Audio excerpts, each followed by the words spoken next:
You know, it first seemed that the man formerly known as Prince Andrew would be finally and totally destroyed for being a sleaze, a man who slept with a teenager, 17-year-old, trafficked to him by his friend, convicted pedophile Jeffrey Epstein, now dead. But that is not why he's now plastered all over the world's newspapers, looking absolutely shocked and shattered after being arrested. No, he's been arrested for misconduct in public office involving suspected financial crimes, which is exactly the downfall that was predicted last year by Andrew Lownie in his latest book, The Rise and Fall of the House of York. Now, you might recall that Andrew Lownie on my show last year said, yes, the attention was on Andrew Mountbatten-Windsor's sex scandals, claims that he'd slept with 1,000 women, that was in the book too, but the biggest story was how he mysteriously got so rich. The biggest story was his abuse of office. And Andrew Lownie joins me again.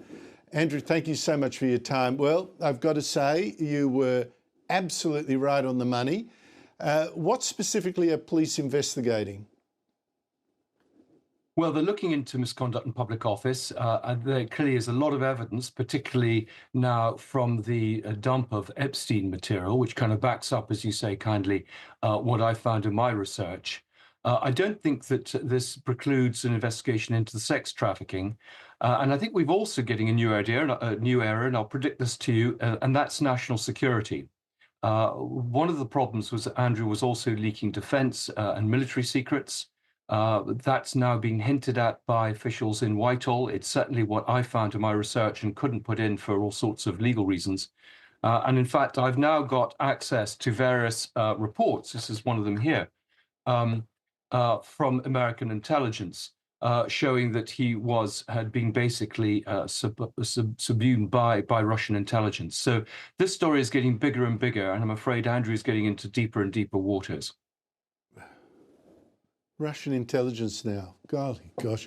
Well, you know, there have already been hints that, or suggestions that Jeffrey Epstein was being funded by, in some way used by Russia as well. So goodness knows where this is going to go. How much more, apart from that, do you think is going to be used against him? Because your book has countless examples of Mountbatten-Windsor using his position as a trade envoy, in particular for Britain, taxpayer-funded, and a royal, to make money. Apart from the Russian angle, apart from the defence secrets, what else do you expect?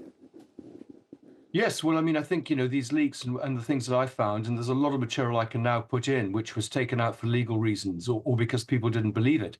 But he was shoehorning in meetings for some of his business associates, asking ambassadors to fix these meetings. He was bringing people, including his daughters, Jeffrey Epstein and others, a point man he had called David Stern, who was inserted into his entourage, all doing business really on his behalf. He was even basically, he was doing a whole series of things which were really about lining his own pockets rather than actually supporting British trade efforts, including in places like Afghanistan, where, of course, British troops had died, and only very recently. And Kazakhstan as well, for some reason.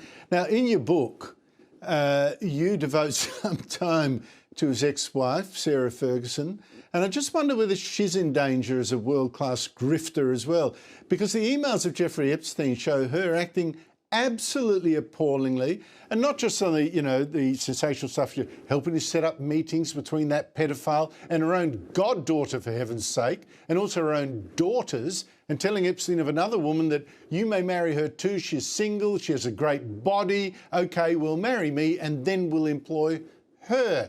But then again, there's the financial links, with one email from Epstein saying he'd supported her financially for 15 years, Andrew. What did she do for him in return? Well, Sarah Ferguson gave Epstein the sort of entree into Andrew and into the royal family. But who knows? I mean, there's still a lot more to come out. But you're absolutely right. Sarah Ferguson is a material witness to the sex trafficking, to what was going on in Epstein's home. She was often a regular visitor there, and she should certainly be testifying to the Senate. But there's also HMRC, Her Majesty's Revenue and Customs, should be looking at her. The Companies Act, I think she broke. the charitable laws, charitable things that she broke running her charities. So I think she's definitely worth investigation as well, and she should certainly be questioned about the misconduct in public office, as should his daughters, who accompanied him on many of these trips and used these trips to basically get contacts which they're now exploiting themselves. Oh, it just gets worse and worse. Where is Sarah Ferguson now, do you know? Because I've read reports that she's in the United Arab Emirates and broke. I've also read reports that she spent a month at a luxury Swiss resort that cost $25,000 a day. And it's a resort that she has promoted before. Here she is. To thank you in deep gratitude for giving me a safe harbour in the storms of life. You often gets these trips for free. How could I think Sarah Ferguson do that? Well, I mean, people are mad. People were upgrading her, giving her freebies, I mean, until pretty recently. And in some ways, you think that the spa has got an enormous amount of publicity because of her visit there. So, I mean, there's probably some method in their madness. But yes, she's in the Middle East. That's the one place where she still carries some sort of respect. And she's busy trying to get money off various rulers there. That was one of the problems when Andrew was a trade envoy. He was trying to sell his house and cadge money off them. How could they still have respect for her over there? Well, I mean, some of them don't have the greatest reputation. One of their great friends, MBS, chops up journalists. So Sarah Ferguson is small beer compared to some of these people. Okay. But lastly, what now for the royal family? I mean, I think the king has done as well as could be expected in divorcing himself, kicking from his brother, kicking him out of that royal lodge, saying the law must take its course. We've seen also Prince William giving the absolute coldest of cold shoulders to his uncle. How much of this stink is going to surround the royal family? Or do you think people will say, look, every family has got one of them. Unfortunately, the royals do as well. Well, I think the problem for the royal family is that they've known about the Andrew problem for years. They actually shut it down. I mean, people were complaining to the palace about Andrew's behaviour. I mean, former heads of the Foreign Office, intelligence officers bringing them details of bribes, etc. And they did nothing. They tried to close the story down. There were legal threats, denials.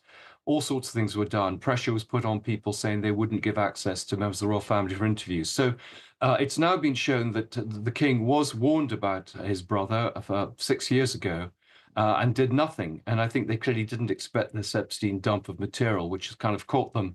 But I think there are increasing calls that Charles is compromised by this scandal, that the only way out is for him to abdicate and to pass it on to William, who is so far been seen to be completely clean and has been pushing for Andrew to be dealt with for years. So this crisis is actually getting bigger. And clearly there's a big attempt at the moment to save the king. But even very respected commentators like David Dimbleby here, who commentated on royal occasions, is very critical about the royal family. They certainly need to, I think, introduce more transparency and accountability if they are to survive. Oh, that is fascinating. What do you think the king's motive was? Loyalty to his brother, or attempt to minimise damage to the royalty? I think it was the latter. I mean, there have been lots and lots of scandals which have been hidden over the years and never come out, and that seems to be their preferred way of operating. If they can shut something down, then that's what they'll do. But unfortunately, they've been caught out because of these Epstein leaks. I think without them, they would have been fine. I mean, no one was calling for investigations after my book came out in August, or when Virginia Giuffre's book came out later. And we have had a steady drip feed of pretty awful allegations against Andrew actually now for 15 years in the press.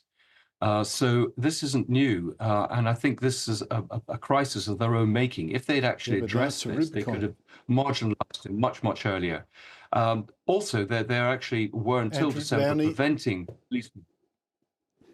You did warn, and I urge people to read your book, The Rise and Fall of the House of York. Thank you so much for your generous time. Appreciate it.